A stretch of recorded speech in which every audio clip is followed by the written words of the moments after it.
So, this lecture is going to be slightly different from the lectures that I gave earlier. This is more in the style of a seminar. So, it's a change from the lectures that I have been giving. But this is to illustrate one of the lightest deformed nucleus and the electromagnetic transition that was first measured in this nucleus. This is the nucleus 8 beryllium. Uh, this is the, probably you can call it the analog of the hydrogen molecule in terms of two alpha clusters which can in principle rotate, and this is of course the lightest composite alpha cluster system. We know that the alpha particle is a very bound 4 nucleon system, 2 protons and 2 neutrons, and it has an average binding energy of 7 MeV per nucleon. Whereas if you look at the other A systems, let's say the hydrogen 4 or lithium 4, of course they are unbound in their ground state. So, alpha is a very tightly bound system, but now you can have alpha cluster like nuclei. You can have beryllium 8, you can have carbon 12, 3 alpha cluster system, 16 oxygen. Of course, these happen to be these 3 or 4 or 5 alpha cluster states happen to occur at energies which are larger than 0. So, the ground state is not a alpha, so to speak, molecular state really speaking, but the excited states you can have a cluster state which has a larger component of the cluster states. So, the lightest of these of course is the beryllium 8 nucleus, just 2 alphas, and we knew that the evidence for it being a 2 alpha cluster state is of course from the fact that it decays into 2 alphas, and that can be compared with what you expect if it is just tunneling through a barrier, and this is certainly one good piece of evidence. You can also do scattering experiment in which you look at the phase shift, just as we did the phase shifted for nucleon scattering. You can do the same thing for alpha, and it turns out that if you have a resonance, then the phase shift changes by 180 degrees. So, we will come to that a little later. However, there is no electromagnetic evidence of the 2 cluster structure of 8 beryllium. Now, if you have a configuration which is like this, it has evidently a large deformation, it is somewhere in between super deformed and hyper deformed, and so there should be a large E2 collectivity in gamma decay. And this in fact has been predicted by the alpha cluster model, where it says that it is for the 2 plus to 0 plus state, the first excited rotational state to the ground state, this transition, electromagnetic transition, is enhanced about 75 times the single particle, and it is somewhat less for the 4 to 2, so only about 19 Weisskopf unit. So, this is the prediction by the cluster model. There are also predictions by ab initio models, and we will come to that later. Of course, one would like to test nuclear models at very high rotational frequencies. So, for instance, in dysprosium, which is rotating at 60 times h cross, if you were to scale the rotational energy h cross omega rotational by the single particle energies, and so you get a dimensionless number, this happens to be about 0.1 for dysprosium. So, although the energy might be high, the difference in energy which corresponds to this rotational energy, rotational rotational being the rotational frequency, and compare it to the single particle energy, then this is only 0.1 for 152 dysprosium, even for that super deformed state rotating at a high angular momentum. But at a much lower angular momentum, take the case of beryllium rotating, if it has an angular momentum of 0.4, the rotational angular momentum is 4 times h cross, then the 4 to 2 gives you the rotational frequency, and then that compared to the single particle frequency turns out to be 0.2. So, because of course, h cross omega single particle is rather high, so if you scale it, this becomes of the order of 0.2. So, this is much higher in terms of rotational frequency by the single particle frequency. So, we are actually talking about very high rotational frequencies. Okay. Now, if you were to look at the alpha alpha phase shifts from elastic scattering as extracted from the angular distributions of the elastic scattering cross section d sigma by d omega, then the data for the L equal to 0 state, the phase shift is like this. It goes from 180 all the way down. Okay. So, because very near threshold we have a resonance corresponding to the beryllium 8 ground state. For the angular momentum equal to 2 channel, the phase shift does not quite go up to 180 degrees. So, this is phase shift, the real part of the phase shift plotted versus the center of twice the center of mass energy, which is actually in the E lab. So, we can see that the this corresponds to the resonance which you have at about 3 MeV, the 2 plus, and similarly at about 11 MeV you have the 4 plus resonance. Okay. So, this is lab of 20, so you have to take half of that in the excitation energy of the alpha alpha system. So, anyway, this is the data is taken from here, and this is actually the plots are from Bohr and Mortelson volume 2. So, this has been plotted for, of course, delta 6 and delta 8 as well. They do not seem to show a very sharp resonance. If they exist, they are very broad resonances. But up to about angular momentum of 4, we have a reasonable resonance. Okay. So, the 2 plus is also a resonance here at about 3 MeV. This is a resonance at about 11.4 MeV. And of course, the ground state is only 92 keV above. So, we will come to that in the next slide. This is shown here.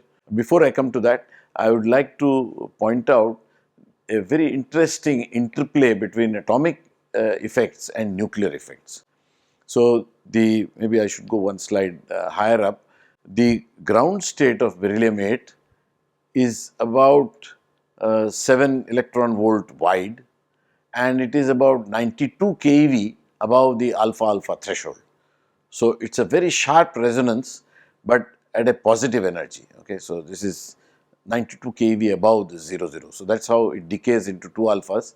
But since this is so narrow in width, it corresponds to a lifetime of the order of 10 to the minus 16 seconds, which is of course about 7 to 8 orders of magnitude longer than typical strong interaction time scales. So, if I go back, so what this group measured, Ben et al. And reported in almost 60 years ago, was the elastic scattering, for instance, cross section as a function of energy, and it does not show a single resonance. It actually shows substructure in that, and that substructure is because when I shoot a alpha particle on a helium atom, then you can have you know molecular states or let us say atomic states corresponding to beryllium 8, but where you have beryllium 8 plus plus, you have beryllium 8 plus, beryllium 8 3 plus, and so on. And so, depending on what are those states that are excited, you actually have a structure coming in. Okay. Maybe I should go back one slide. If you looked at the phase shifts, you do not see odd numbered phase shifts. And why is that? That is because the alpha is a boson, it is a J equal to 0 nucleus, and so because of the Bose-Einstein statistics corresponding to the alpha alpha system, you can't have a L equal to 1 or any odd L coming into this system, because that would mean that there is a you have odd L's will behave differently under the parity operation, and since this is an identical bosonic system, you can only have even L's. So, you have L equal to 0, L equal to 2, L equal to 4, and so on. So, this is what is mentioned in this as well, that you have only the you have Mott scattering coming in, and in the region of the resonance this has been plotted, And then these are some normalization factors that is the beam current and the elastic scattering cross section in a monitor detector that is reasonably flat. But at various angles, you have this structure. So this is n of theta. In this case, the theta is given somewhere here. I guess I can't read it. I should have made this. I should have put in the angle here. But in principle, okay, this is at 40. This is at 40 degrees or so, 45 degrees, and singles rate is at 15 degrees. So this is really Rutherford scattering. This forward angle is Rutherford scattering, and this is at a slightly more backward angle. Okay, so at 90 degrees. So in any case, you see this structure, and that in fact you can fit this, including the atomic effects, and then you can say that the resonance energy actually corresponds to about 92 keV in the center of mass system, and you can also extract a width, and that turns out to be of the order of 6 to 7 electron volts. Okay, so I come back to this level diagram of A equal to 8 nuclei. You can see that beryllium 8 has the lowest energy among all the A equal to 8 nuclei. You have 8 helium here, helium with 6 neutrons. It beta decays to lithium 8, that also beta decays to states in beryllium 8. Similarly, boron 8 much higher, and that decays to beryllium 8. So this is actually, these are partners in T equal to 1 states. Okay. There is an analog of this in the beryllium 8 spectrum as well. There will be a state somewhere here at higher excitation, which will be so-called isobaric analog of 8 lithium and 8 boron. In any case, what I wanted to point out is that beryllium 8 is the lowest energy among all the isobars of A equal to 8. So among all the A equal to 8 nuclei, this is the lowest state. And the first excited state is at 3 MeV. The second excited state is at about, the 4 plus is not shown here, but that happens to be at around 11 point some 4 MeV or so. We will see that in a subsequent diagram. So this is the energy level diagram in its full glory. Just focus on the ground state, which is about 6 electron volts wide. The first excited state at about 3 MeV is about 1.5 MeV wide, and the second excited state is at 11.4 MeV or so, about 3.5 MeV wide. So this is not actually a sharp state; it is a broad state, 3.5 MeV wide, and then there are further excited states. But these actually form a nice rotational band, 0 plus, 2 plus, 4 plus. So this is the partial level scheme of 8 beryllium. Only those 3 states are shown in this, and the broadness of the state is indicated by this black and gray coloring. This is broader, so this is shown as a little broader, and the ground state itself decays into 2 alpha particles, but the 2 plus also does the same. It gives rise to more energetic alpha particles because of the excitation energy, and similarly the 4 plus 2. If you were to populate this state, then this would decay into higher energy alphas. So in the center of mass system, this would be about 5.7 MeV each. Okay. So what I will describe in the subsequent part of the talk is our search for a photon transition from the 4 to 2. As we know, electromagnetic interaction is the best understood interaction of all, strong interaction being probably the least well understood. I mean, electrodynamics, for instance, quantum QED calculations in some cases have been done to 10 or even higher decimal places and have been also experimentally verified. Okay. So electromagnetic interactions are the best understood. So if you want to understand the nucleus, it is worthwhile looking at electromagnetic transitions in nuclei. Now it so happens that because this is well above the alpha-alpha threshold, the gamma branching ratio is very tiny. It turns out that this is of the order of less than a ppm. So if I were to populate this, most of the time it would decay to 2 alphas, and once in a million or 10 million this would decay by a photon. So it becomes that much harder to measure, but it is worthwhile.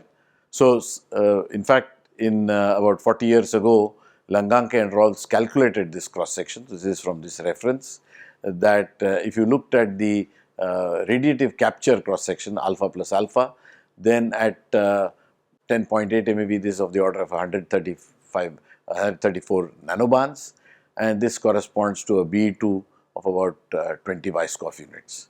Now, as I already mentioned, this Be2 is very large, given that the system is so light, just 8 nucleons in the system, and the Be2 usually is proportional, as we saw earlier, to the quadrupole moment squared, and so its the scaling is like z squared a to the 4 thirds.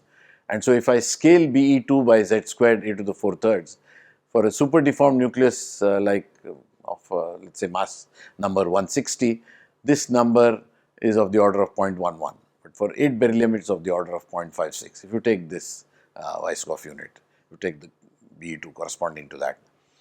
In spite of this, of course, the gamma branch is only of the order of 10 to the minus 7. So it's a, if you want to measure this, this is a difficult measurement, but nevertheless, it would be a sort of, so to speak, quote unquote, clean measurement.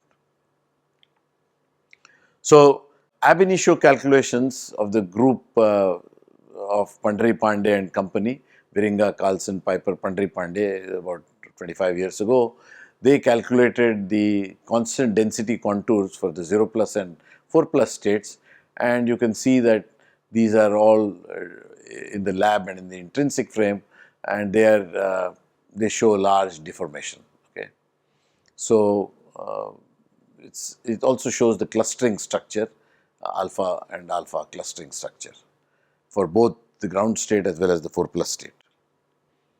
So we looked for this, and the schematic of the method is that you shoot an alpha particle on helium-4 gas that has helium-4 atoms in it, and then if you take data on and off the 4 plus resonance. So we did this at these two energies, 10.8 MeV in the center of mass and 13 MeV in the center of mass, which corresponds to about 21.6 MeV in the lab for the alpha particle here, and 26 MeV in the lab. So what you look for is, if you have a alpha on alpha elastic scattering, we know that a billiard ball colliding with another billiard ball of the same mass, the angle between the two is always 90 degrees in the lab. So on the other hand, if there is some inelasticity in the reaction, such as in this case that it emits a photon of about 7-8 MeV, then the folding angle becomes smaller than 90 degrees. In fact, for this, it turns out to be it's of the order of 52 degrees or so. So you have to detect these two alphas coming out at a smaller opening angle in coincidence with the photon that comes out here. So you have, in fact, if you detect all three particles, you can actually sum up their energies and see whether they are also at the right place. So this is what we did. This is the schematic of the, this is the principle of the experiment. And so we detected the alpha particles in silicon detectors, so-called pin diodes, P-type, intrinsic, and N-type layers, and these are fairly cheap, these pin diodes, and we put an array of that, and you will see how from the front view of this is we had 6 such detectors, and this is the beam direction. So beam is going into the slide, and this is a we had 14 BGO detectors, scintillator detectors for detecting the gamma rays. So the silicon array consisting of 6 pin diodes for the alpha particles. So if one alpha comes here, the other alpha is supposed to come here. We put it at such a location that we are covering this angle of about 52 degrees plus minus 10-20 degrees. Okay.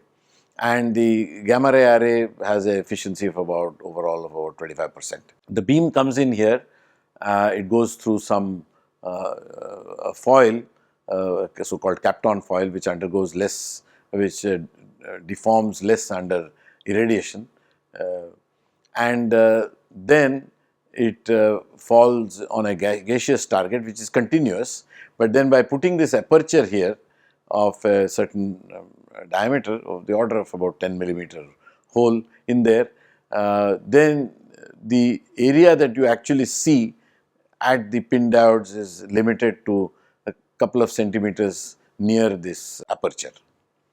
The gamma rays, of course, get detected on top and below by these bismuth germanate detectors, scintillation detectors.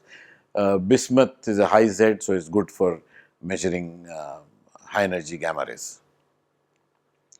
Okay, so we have a gas target, but then of course if you want to calibrate the detector, you can always, we had an arrangement to put a foil target which you can move in and out of the beam. So you can take it out when you only want to do a alpha plus gas, helium gas measurement. But this one can be inserted when you want to calibrate, let's say with the carbon foil or with the mylar foil, and so you can do inelastic scattering on carbon and oxygen nuclei. You have a gas feed through, so we operated this about 0.8 atmosphere, so it has to have enough of gas interacting with the beam. And then of course you have a Faraday cup which measures the amount of beam that you have, and you can take an integral of that, so you have a charge measurement of the beam, the total charge measurement in each run by run. Okay, so this is how it looks in practice. The photograph which shows the BGO detectors on top. There are similar BGO detectors here. You don't see them very clearly because they are below this table. And this is the gas target chamber where you have these pin diodes looking at the alpha particles that interact with the gaseous target, and then the inelastic alphas get detected in the pin diodes.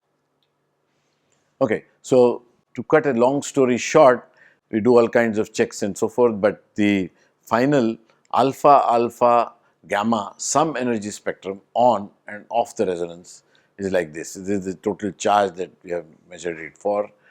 This is in terms of particle microcoulombs. So you divided, so the total charge that you see on the Faraday cup you divide by 2, and so this gives you the particle microcoulomb charge. And so you see that in the sum energy there is a peak here at the right place. If you correct for the energy loss in the of the beam in the entrance Kapton foil, which isolates the high vacuum, ultra high vacuum from the gas, which is essentially at about of the order of a bar pressure, and then you don't see this peak or very little of it at the off resonance energy of the alpha, and this is the reference. So the measurement that we did there gave a BE2 with about 30% error bar. So we thought of improving this measurement in order to challenge nuclear models such as the cluster model, the ab initio model, and so on. And we actually improved on it in the following way. We had put a heavy metal kind of collimator which attenuated the gamma rays that were produced when the alpha inelastically scatters of carbon in the Kapton foil, and this was a huge background that was there in the earlier experiment. So we cut that out by using a heavy metal collimator here and here. So beam entry and then beam exit. We used a larger number of BGO detectors so that each one of them has a smaller count rate, and so gain shifts etc. become smaller. And also we used a different kind of silicon detector. We had a annular silicon detector, two-sided, so which gives you theta on one side and phi on the other. Okay, and each of them is has sectors on it, so you can get theta and phi information with some discrete binning there.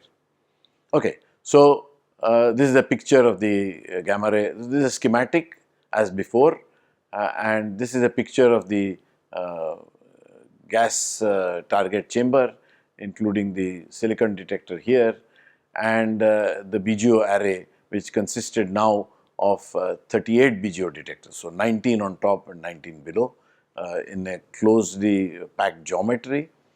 And you can see the improvement that we get. So on resonance, if you plot E gamma versus E alpha 1 plus E alpha 2, then you see a nice band which corresponds to the energy that you expect. So E sum is that the resonance energy, or whatever is the beam energy once you correct for the energy loss in the Kapton foil and the gas. So, this small background here that you see is because there was this very tiny leak which was due to a shortcut that we took, and if if that had not been taken, perhaps we would have got an even cleaner spectrum. But these are difficult experiments, and it's difficult to also get a long beam time and so on. So, we stuck with the data that we have. In any case, this data allowed us to improve on the measurement by a factor of 3. So, from the 30% error bar, we now went to about 10% error bar. And then we did this at about 3 energies. So, as you can see, actually at 4 energies, but and the fourth, the highest energy, we only had an upper bound on the cross section. So, the present data is shown in, or the more accurate data was taken in 2000, is reported in 2013. That you can see their error bars are very much reduced as compared to the earlier data, which is shown in red here. Earlier we had only 2 points, now we have 3 plus 1, 4 points. Okay. Now, as I said, the electromagnetic observables are more demanding of nuclear models. So, the ab initio calculations of the Pandharipande group actually overestimate the measurements by about 30%. Okay. And this is shown in the next slide. The BE2 that we get in experiment is 21 plus minus 2.3. So, it is of the order of about of the order of 10% error bar. The ab initio model gives 27.2 with again they claim a small error bar.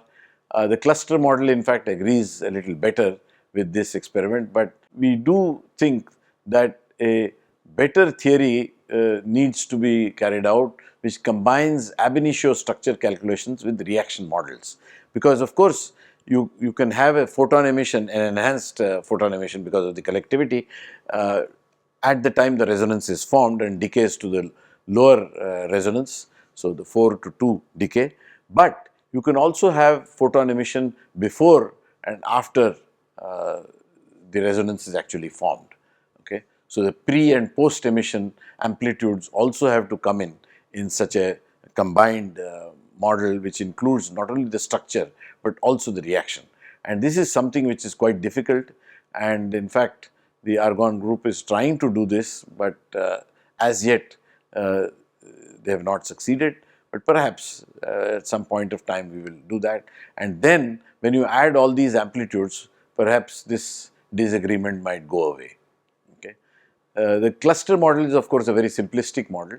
So, the fact that it agrees is perhaps just a coincidence.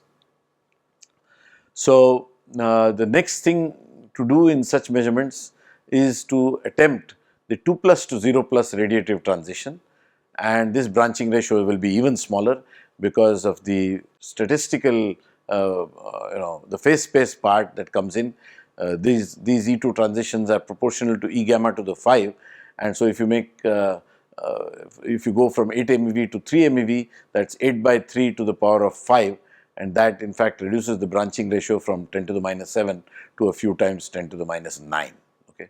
So, this is an even more difficult measurement. However, the cluster model gives a BE2 of about 40, whereas the ab initio model gives about 20. So, this is a factor of 2 different. So, even a 20% measurement, which means if you just have 25 counts in that peak, you should be able to resolve this issue, but in fact you could do somewhat better than that. That is one measurement that could be done. The other measurement, very interesting one, would be a intrastate E2 measurement. So, while you are on the resonance, let me go back. So, if you are somewhere here on the higher side of the resonance, you can look for decay into the lower part of the resonance, and this is a 4 to 4 plus to 4 plus transition, an intrastate transition. Now, of course, again for the same reason that the 2 plus to 0 plus was the branching ratio is much smaller, of the order of a few parts in 10 to the 9. Similarly, this is also expected to be of the same order. However, This is the only way perhaps that you can get a measure of the intrinsic quadrupole moment of this 4 plus state. Okay. So, this is the uniqueness of this measurement. So, let me go back to the same slide that we started with. So, the intrastate E2 transition is a very interesting transition that could be measured. So, there are two things that are very interesting and that need to be measured. Of course, given the difficulty, you would have to do a very careful measurement, but nevertheless, the 2 plus to 0 plus transition as well as the intrastate 4 plus to 4 plus transition. Okay, so in summary, I have discussed the data on the 8 beryllium nucleus. What was described was the first measurement of the electromagnetic transition from the 4 to 2 rotational partners in beryllium 8, and of course there are two measurements on the same genre. However, one was more accurate than the other. So, we had the early measurement which was 30% accuracy, the later one was about 10% accuracy, and this opens up the possibility of measuring other resonances or other resonance to resonance electromagnetic transition. Not only that, intra-resonance transitions as well, with tiny branching ratios of the order of 10 to the minus 9 and so on in particle unbound nuclei. Now, these quite a few of them, lithium 5 for instance is a particle unbound nucleus, so is helium 5 and so on, and so this opens up that field. Thank you.